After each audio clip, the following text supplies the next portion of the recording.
Perkenalkan, nama saya Yunita Eka Sari Ramdhani, pembimbing Leksamedas dari SMP Negeri 2 Banjaran. Saat ini saya akan bercerita atau mendongeng tentang cerita rakyat yang berasal dari daerah Sumatera Barat. Cerita rakyat ini judulnya Batu Menangis. Di pinggiran Danau Maninjong berdiri tegak batu hitam berwarna besar yang bentuknya menyerupai tubuh manusia. Batu itu disebut batu menangis. Dahulu kala ada sebuah kampung yang bernama Kampung Bayur. Di kampung itu semua penduduknya hidup dengan damai, tentram, dan sejahtera. Hingga akhirnya datanglah sebuah musibah yang sangat besar, yaitu kebakaran yang sangat dahsyat yang meluluh lantakkan semua desa. Semua harta benda warga desa itu hangus terbakar, termasuk juga dengan hewan ternak mereka juga mati terbakar. Seluruh warga desa berkumpul sambil menyaksikan puing-puing bangunan yang sudah tidak bersisa. Mereka pun sepakat untuk pindah ke daerah yang lebih subur. Akhirnya mereka pun berpisah. Ada yang pindah ke daerah Kampung Jambu, ada juga yang pindah ke daerah lainnya. Tetapi ternyata ada yang masih tetap tinggal di sana. Orang itu adalah seorang ibu yang sudah berumur dengan satu orang anak perempuannya. Anak perempuannya ini adalah anak perempuan yang cantik. Dia tumbuh menjadi anak perempuan yang sangat menawan, dengan paras yang cantik, juga dengan tubuh yang hampir sempurna. Akan tetapi, kesempurnaan tubuh dan paras yang cantiknya ini menjadikan si gadis ini tumbuh menjadi gadis yang sombong. Dia tidak mau membantu ibunya karena dia takut jika dia bekerja akan mengotori wajah dan baju-baju cantiknya. Kecantikan ini semakin menjadi karena si gadis ini merasa dirinya adalah gadis yang paling cantik di seantero kampung. Ini menjadikan dia tidak mau bertegur sapa dengan tetangga-tetangganya. Singkat cerita, datanglah kemarau yang sangat panjang sehingga membuat persediaan pangan dari si ibu ini hampir habis. Hal ini membuat si ibu mengajak anak gadisnya untuk pergi ke Kampung Jambu untuk tinggal bersama saudaranya. Tapi si gadis menolak. Aku tidak mau pergi ke Kampung Jambu. Kalau kita tetap tinggal di sini, kita bisa kelaparan, Nak, jawab si ibu.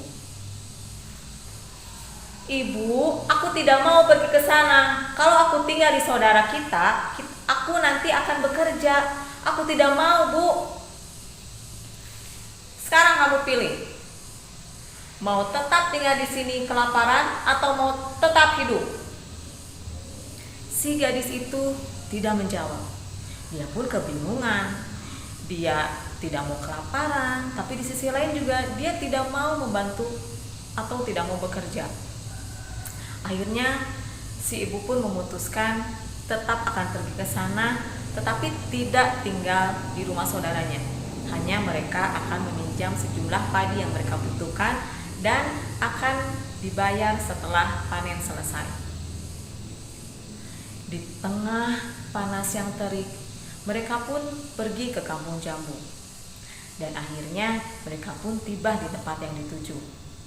Sebetulnya rumah saudara yang mereka tuju itu bukan saudara sebenarnya mereka. Adat di kampung mereka adalah tetangganya itu adalah saudara mereka. Jadi mereka harus saling membantu.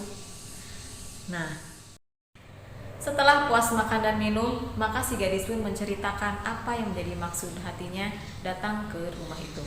Maka dengan segera, si tuan rumah memberikan sejumlah padinya kepada si gadis. Tapi dengan teganya, si gadis menyuruh dengan kasar ibunya untuk membawa padi itu. Si ibu pun berderai air mata dan segera mengambil padi itu. Si ibu mengambil padinya dan menyimpannya di atas pundaknya. Dengan perut yang lapar dan badan yang sudah letih, dengan cuaca yang sangat panas, ibu pun terus berjalan dan bertahan.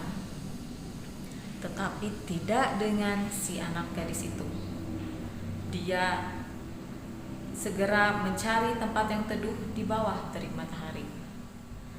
Nah, tidak berapa lama si ibu pun mendengar jeritan dari belakang. Si ibu mendengar jeritan anaknya yang sedang menangis. Si ibu pun menoleh ke belakang, tetapi tidak ada anaknya. Tetapi suara anaknya masih ada. Yang ibu itu lihat hanyalah sebuah batu hitam besar yang menyerupai bentuk tubuh manusia. Dengan segera si ibu pun tersadar jika batu itu adalah jelmaan dari anaknya yang sudah berdurhaka kepadanya. Dengan segera si ibu pun berlari ke arah anak itu dan melemparkan padi yang tadi ada di punggungnya. Dia pun menangis dan menyesali apa yang telah terjadi terhadap anaknya. Dan konon sampai saat ini setiap datang bulan puasa, batu ini mengeluarkan air di sela-sela batunya. Nah, air ini adalah air mata penyesalan. Jadi, amanat yang kita ambil dari cerita ini adalah bagaimanapun dan apapun kondisi orang tua kita harus tetap bersyukur, harus tetap menyayangi dan selalu menghormati mereka. Dan jika kita diberikan kelebihan oleh Tuhan, maka sebaiknya kita harus rendah hati dan tidak boleh menyombongkan diri. Sekian, assalamualaikum warahmatullahi wabarakatuh.